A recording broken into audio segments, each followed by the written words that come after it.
ضمانت دی جا سکتی ہے،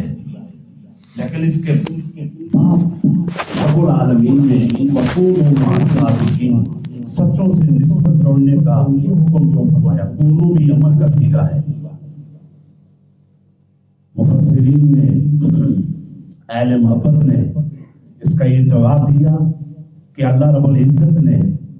اپنے محبوب کے صدقے میں ایمان کی دولت عطا فرما دی اور تقوی کی دولت بھی عطا فرما دی۔ یہ بڑا عظیم سرمایہ ہے، عظیم دولت ہے۔ تو اب اس دولت کو محفوظ کرنے کا طریقہ بھی رب کائنات نے اسی آیت کے اندر بتا دیا۔ اگر اس دولت کو، ایمان کو محفوظ کرنا چاہتے ہو، تقوی کو محفوظ کرنا چاہتے ہو، دنیا سے ایمان اور تقوی کی دولت لے کر جانا چاہتے ہو، تو اے اہل ایمان، اے تقوی والو، پھر تم صادقین کی معیت اختیار کر لو، صادقین سے وابستہ ہو جاؤ۔ اور آج ہم جس سچے کا ذکر کر رہے ہیں، ایسا سچا، کیونکہ وقت مختصر ہے، ایسا سچا جس نے کبھی، اللہ اکبر، کیوں ایسا نہ ہو، جن کی رگوں پہ میں خون کس کا گردش کر رہا ہے؟ حضرت امام الانبیاء سید المرسلین، ان کو غیر مسلم وہ بھی رسول نہیں مانتے تھے، لیکن صادق مانتے تھے، امین مانتے تھے، سچا مانتے تھے۔ اس سچے کا خون ان کی رگوں پہ میں گردش کر رہا ہے۔ اور پھر آپ کے جو بابا ہیں حضرت علی کرم اللہ تعالی وجہہ الکریم، جن کی ساری زندگی باطل کے مقابلے میں، جھوٹ کے مقابلے میں ڈٹ کر ہے، چاہے بدر کا مقام ہو، چاہے خیبر ہو، چاہے عہد ہو، زندگی بھر آپ نے جھوٹ کا، باطل کا مقابلہ کیا۔ ان کا خون آپ کی رگوں پہ میں گردش کر رہا ہے۔ ایسے سچے، جب آپ بغداد شریف جانے کے لیے تیار ہوئے، اپنی والدہ مائدہ سے آپ نے اجازت مانگی کہ میں بغداد پڑھنے کے لیے جا رہا ہوں، اور اس سے پہلے میں یہ عرض کروں، اللہ اکبر، آپ کی مقبولیت اور آپ کی محبت کائنات میں ایسی ہے، کوئی ولی ہے، اس کا عرس جب اس کا وہ سال میں وقت آتا ہے، اس وقت ان کا عرس منایا جاتا ہے، لیکن پیران پیر ایسے ولی ہیں کہ ہر مہینے میں ان کا عرس منایا جاتا ہے، ہر مہینے میں ان کا عرس منایا جاتا ہے۔ اور روایات صحیحہ سے یہ ثابت ہے، جب آپ کی ولادت ہوئی، جب آپ تشریف لائے، نبی پاک صلی اللہ تعالی علیہ وسلم ہمارے صحابہ کرام کے، آپ کے والد ماجد حضرت ابو صالح جنگی دوست رحمت اللہ تعالی علیہ کی خواب میں تشریف لائے مبارکباد دینے کے لیے، اور آپ نے فرمایا، یا ابا صالح، اے ابو صالح، تجھے مبارک ہو، یہ عظیم فرزند جو تیرے گھر میں تشریف لایا ہے، اس کی تجھے مبارک ہو، اور یاد رکھ یہ میرا بیٹا بھی ہے اور میرا محبوب بھی ہے، ھذا محبوبی و ولدی، یہ میرا بیٹا بھی ہے اور میرا محبوب بھی ہے، اور پھر فرمایا یہ اللہ کا محبوب بھی ہے۔ اللہ اکبر۔ تو جب آپ جانے لگے، والدہ مائدہ نے آپ کی قمیض کے اندر 40 دینار اندر محفوظ کر دیے، اور یہ نصیحت کی، اے بیٹا، چاہے کچھ بھی ہو جائے، تم نے سچ کا دامن نہیں چھوڑنا، سچ بولنا ہے، سچ کا دامن نہیں چھوڑنا، تم سچوں کی اولاد ہو، تم نے سچ کا دامن نہیں چھوڑنا۔ قافلے کے ساتھ آپ کا سفر شروع ہو گیا، اور مشہور واقعہ ہے، راستے میں ڈاکوؤں نے قافلے والے کو گھیر لیا، سامان لوٹ لیا۔ ایک ڈاکو آپ کے پاس آیا، ظاہری طور پر تو وہ دینار نظر نہیں آ رہے تھے، کہا تیرے پاس کوئی آئے لڑکے؟ آپ نے کہا ہاں میرے پاس یہ 40 دینار ہیں۔ اس نے تلاشی لی لیکن اس کو نہ ملے۔ دوسرا آیا، اس نے تلاشی لی، اس کو نہ ملے۔ جا کر اپنے سردار کو کہا کہ ایک لڑکا ہے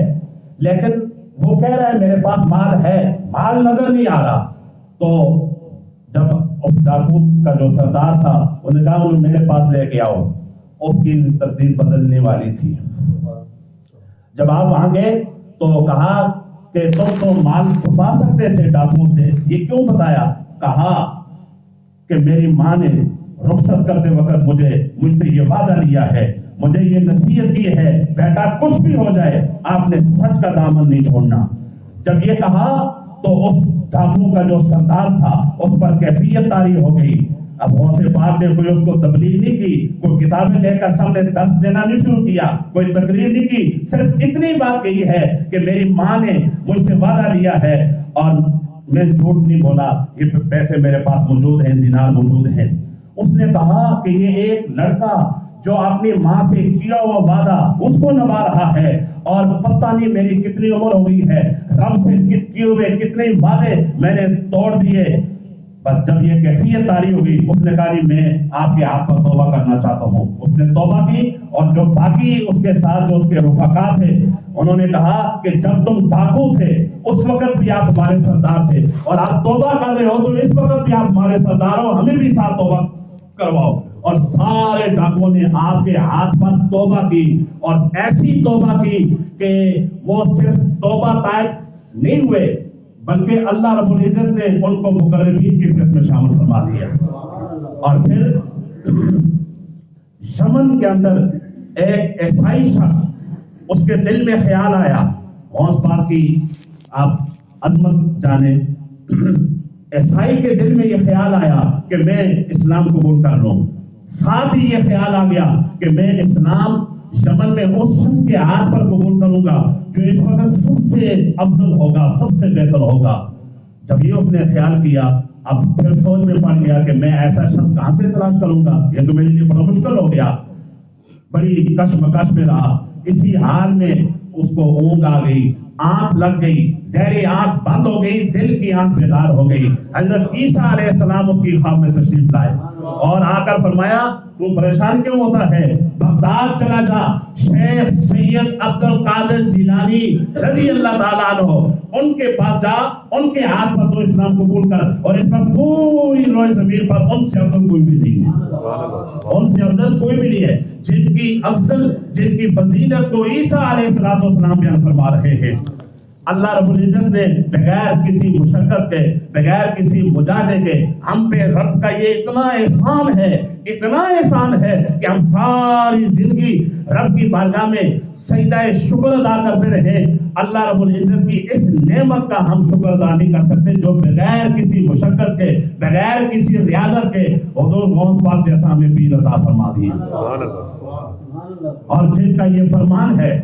جن کا یہ فرمان ہے اگر میرا کوئی مرید مشرق میں ہو، میں مغرب میں ہوں، اس کا سطر کھل جائے اور وہ مجھے پکارے، میں اس کی مدد کے لیے حاضر ہو جاؤں گا۔ اور ایسی شان آپ فرماتے ہیں، آپ کے خلیفہ سے میرے ذہن سے ان کا نام نکل گیا، آپ فرماتے ہیں حضور غوث پاک نے فرمایا کہ میرے دائیں ہاتھ میں دائیں طرف شریعت کا سمندر ہے، بائیں طرف حقیقت کا سمندر ہے، میں جس وقت میرا جی چاہے میں جس سمندر میں غوطہ لگانا چاہوں غوطہ لگا دیتا ہوں۔ اور فرمایا اگر میرے منہ پر شریعت کی لگام نہ ہوتی میں تمہیں بتا دیتا تم کیا کھا کے آئے ہو اور کیا چھوڑ کے آئے ہو۔ وہ غوث پاک۔ اور ولایت کی 3 قسمیں ہوتی ہیں، ایک ہوتی ہے ولایت واقعی جس کو اللہ